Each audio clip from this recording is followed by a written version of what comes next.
المغرب في الدول المصابة بالإيدز رقم كام؟ اعملوا جوجل عليه ده النهاردة.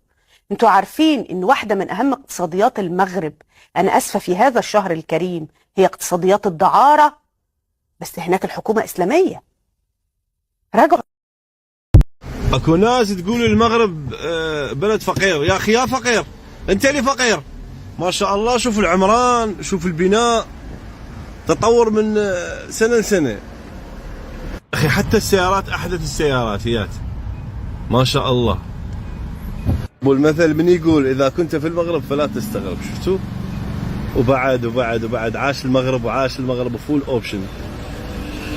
اقطع. فأنا الشيعية المقاومة، وبفتخر فيها وبفتخر بكل المقاومين كانوا بغزة أو بكل فلسطين أو بلبنان أو بالعراق. فأوعكم تلعبوا بطائفة، لأنه أنا مني طائفية، بس ما تفكروا إنه هيدا الطائفة اللي أنا بنتمي إلها هي عار علي. فشرطوا، أنا بفتخر بطائفتي الشيعية يلي قاهريتكن. لولا ما كلمتي أنا قاهريتكن ما بتطلعوا تقصفوني بديني، لأنه أنا بحياتي ما قصفت الإنسان بدينه بل بمواقفه. أحسنتي أنجي.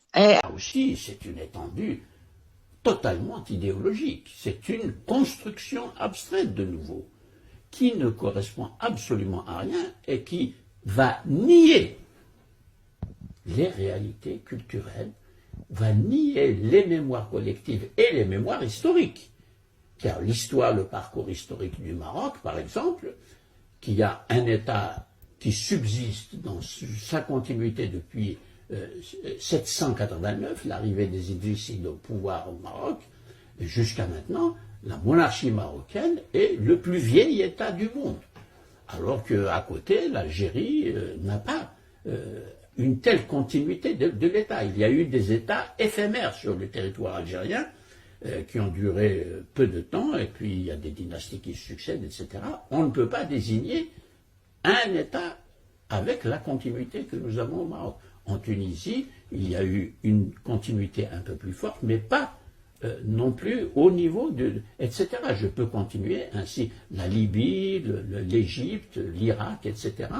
Et ça, c'est très important à regarder de près pour comprendre les convulsions auxquelles nous assistons aujourd'hui, les désordres politiques auxquels nous assistons, et puis la formation d'États, je n'aime pas dire totalitaire parce que c'est peut-être trop fort pour quelques-uns, mais en tout cas, disons, autoritaire et sans intérêt vraiment concret pour l'installation ou la marche vers un régime démocratique qui se respecte. Ça, c'est général. Ce manque, justement, de culture démocratique pour aller vers des démocraties. Or, on a employé le vocabulaire de la démocratie.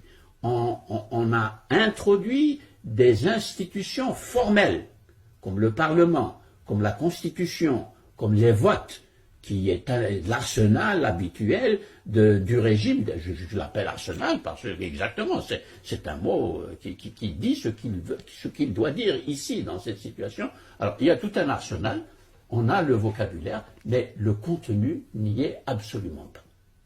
Et aujourd'hui, hélas, moins que jamais, sauf quelques progrès réels que l'on constate dans certains pays où la démocratie est en train de balbutier et on voit quelques jalons se poser. Je n'ose pas donner de nom là, parce que les autres seraient jaloux.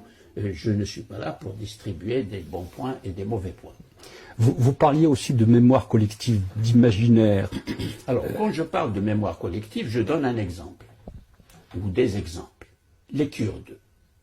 Les Kurdes sont un grand peuple, fragmenté, dispersé entre 7 souverainetés politiques différentes, et toutes jalouses de s'annexer et de dominer les fragments du peuple kurde tel que nous le voyons aujourd'hui sur la carte. Ça, c'est le résultat des grands traités européens pour décider des frontières politiques au XIXe siècle, à la fin du XIXe, et pratiquement jusqu'à la fin de la Deuxième Guerre mondiale.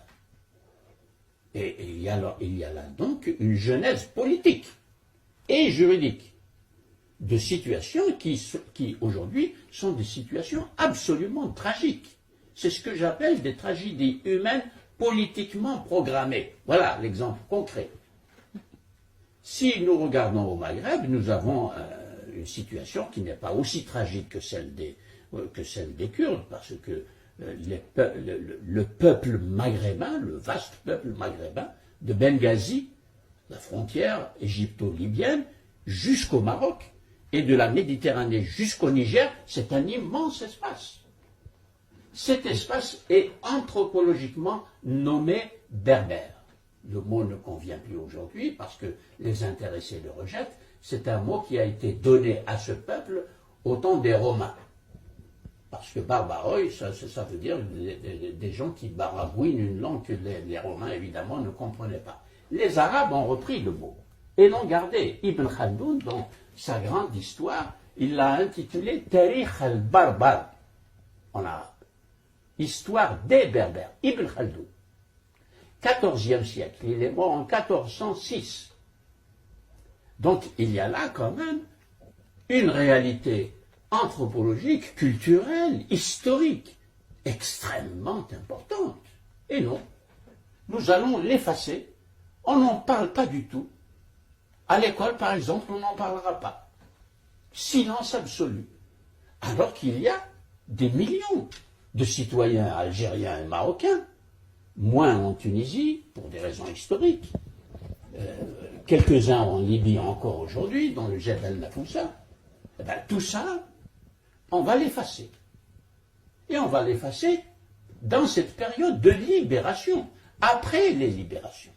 Et ça donne la situation que nous vivons, c'est-à-dire des frustrations, des fragmentations, et la difficulté quand même de constituer une plateforme commune et solide, effectivement, pour construire la nation. La nation française s'est construite comme ça. Et d'ailleurs, nous constatons en France des réémergences de ce qu'on peut appeler des différences provinciales ou des différences qui se veulent même presque nationales, comme la Corse et la Bretagne. Ça, c'est un phénomène qu'on retrouve dans le monde entier.